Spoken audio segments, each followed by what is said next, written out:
Class 8 RS Agarwal 5 exercise 5A का question 1 है playing with numbers chapter का। The unit digit of a 2-digit number is 3 and 7 times the sum of the digit is the number itself, find the number. तो basically इस question में हमें वो लोग कह रहे हैं कि the unit digit of a 2-digit number is 3। तो सबसे पहले तो हमें ये जानना पड़ेगा कि 2-digit नंबर होता क्या है। 2-digit नंबर मीन्स कि आपके पास एक 10th डिजिट होगी और एक 1st डिजिट होगी। फॉर एग्ज़ाम्पल अगर मैं यहाँ पे लिखती हूँ 21, तो यहाँ पे 2 डिजिट्स हैं, एक 2 और एक 1। जब भी इस तरीके के क्वेश्चन होते हैं जिसमें आपको 2 डिजिट का नंबर लिखना है, उसके लिए एक सिंपल सा ट्रिक या कोई फॉर्मूला कह लो कि आपको ऐसे लिखना है 10A प्लस B। ये आपका 2 डिजिट का नंबर बन गया। 10A प्लस B मीन्स कि ये जैसे मैंने 21 लिखा है, तो इफ़ आई राइट 21, तो 21 बनाने के लिए मुझे 2 को तो मल्टीप्लाई करना पड़ेगा 10 से, बिकॉज ये 10th प्लेस पे है, और मैं 1 को मल्टीप्लाई करूँगी 1 से क्योंकि ये 1st प्लेस पे है। तो this 2 will be multiplied by 10 and 1 will be multiplied by 1। तो हमारा नंबर जो बनेगा वो बनेगा 20 + 1 = 21। आई होप अभी ये 2 डिजिट वाला कॉन्सेप्ट आप बच्चों का क्लियर हो गया होगा कि जब भी हमें 2 डिजिट का नंबर लिखना होता है तो उसका एक फॉर्मूला है 10A plus B।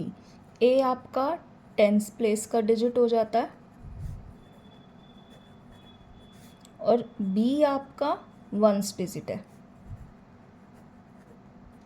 Now will come to the question.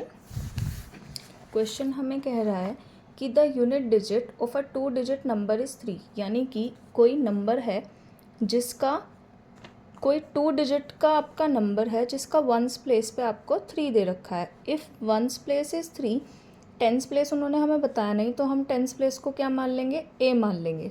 जैसे कि मैंने अभी बताया कि आप नंबर को 10A प्लस B करके लिखते हो, तो ये हमारा बन जाएगा 10A and 3।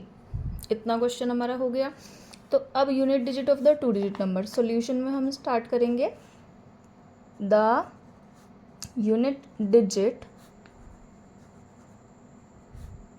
Of a 2 digit number is 3। अब हम लिखेंगे the 10th digit is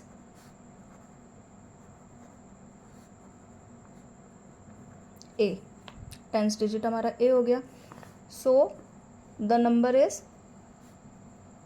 number क्या बन जाएगा हमारा, नंबर बन जाएगा हमारा 10A प्लस 3। जैसे कि मैंने अभी आपको बताया था कि नंबर हमारा ये बनेगा 10A प्लस 3। अब वो क्वेश्चन में आगे कहते हैं and 7 times the sum of the digits, यानी कि वो क्वेश्चन में कह रहे हैं कि 7 टाइम्स 7 से मल्टीप्लाई कर दो the sum of the digit, sum of the digits को। अभी डिजिट्स क्या होता है, डिजिट्स का मतलब होता है आपका ये वाला नंबर और आपका ये वाला नंबर, ये हमारी डिजिट्स हैं। जैसे कि यहाँ पे 21 है, तो मैं 20 और 1 नहीं लूँगी, मैं 2 और 1 लूँगी, ये मेरी डिजिट्स हैं। ऐसे ही इस नंबर में मेरी डिजिट्स क्या है, 1st प्लेस का डिजिट मेरा 3 है और 10th प्लेस का डिजिट मेरा A है। तो सम ऑफ डिजिट्स A प्लस 3। उसके बाद वो कहते हैं कि सम ऑफ डिजिट्स को आपको 7 टाइम्स करना है। 7 टाइम्स का मतलब होता है आपको इस सम को मल्टीप्लाई करना है 7 से। 7 times the sum of digit. जैसे ही आप सम ऑफ डिजिट्स को 7 टाइम्स करते हो, ये इज़ द नंबर इटसेल्फ, ये वही नंबर बन जाएगा जो हमने यहाँ पे लिखा है।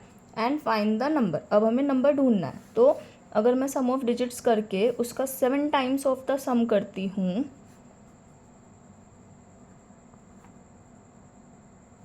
तो मेरा जो ये नंबर है 7A प्लस 3, ये किसके इक्वल आएगा, नंबर इटसेल्फ, यानी कि जो ओरिजिनल नंबर है। ओरिजिनल नंबर मेरा ये है 10A प्लस 3, जिसमें से हमें A की वैल्यू फाइंड करनी है। 7 को A से मल्टीप्लाई, ब्रैकेट के बाहर जब भी कोई नंबर होता है हम उसको ब्रैकेट के दोनों डिजिट से मल्टीप्लाई करते हैं। 7 को A से मल्टीप्लाई करेंगे will get 7A, then will multiply 7 by 3, 7 into 3, 7 3 जा 21 इक्वल्स टू 10a प्लस 3। अब हम दोनों इक्वेशंस को इक्वेट कर लेंगे, सॉर्टिंग कर लेंगे।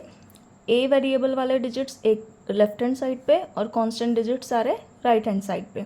तो 10a minus 7a is equals to, ऐसे यहाँ पे 21 माइनस 3 हो जाएगा।